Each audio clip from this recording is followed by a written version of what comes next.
Super താരത്തിന്റെ കരാർ പുതുക്കാൻ ഒരുങ്ങി സ്പാനിഷ് ഫോമന്മാരായ Real Madrid. German midfielder Toni ക്രൂസിന്റെ കരാർ 1 വർഷത്തേക്ക് പുതുക്കാനാണ് റയലിന്റെ തീരുമാനം. ഇതേസമയം ക്രൊയേഷ്യൻ മിഡ്ഫീൽഡർ ലൂക്ക മോഡ്രിച്ചിന്റെ കരാർ പുതുക്കില്ല.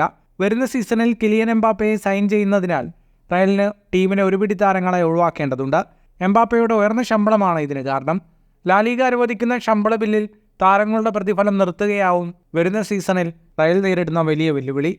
നിലവിൽ മികച്ച പ്രകടനം നടത്തുന്നതിനാലാണ് ക്രൂസുമായി 1 വർഷത്തെ കരാർ പുതുക്കാൻ റയൽ മാനേജ്മെന്റ് തീരുമാനിച്ചത്. ലാലിഗയിൽ 27 മത്സരങ്ങളിൽ 19ലും ക്രൂസ് ആദ്യ ലെവലിലുണ്ടായിരുന്നു. 7 ചാമ്പ്യൻസ് ലീഗ് മത്സരങ്ങളിൽ 5ലും സ്റ്റാർട്ട് ചെയ്തു. 26 മില്യൺ പൗണ്ടായിരിക്കും ക്രൂസിന്റെ വാർഷിക ശമ്പളം. കരാർ പുതുക്കണോ അതോ പുതിയ ക്ലബിലേക്ക് മാറണോ എന്ന് ക്രൂസിന് തീരുമാനിക്കാം. ക്രൂസിനൊപ്പം ലൂക്കാസ് വാസ്കസ്, നാച്ചോ എന്നിവരുടെ കരാറും പുതുക്കാനാണ് നീക്കം. ലൂക്ക മോഡ്രിച്ച് ടീം വിടുന്നതോടെ റയൽ ഹൊസേലുമായി സ്ഥിരം കരാറിലെത്തും.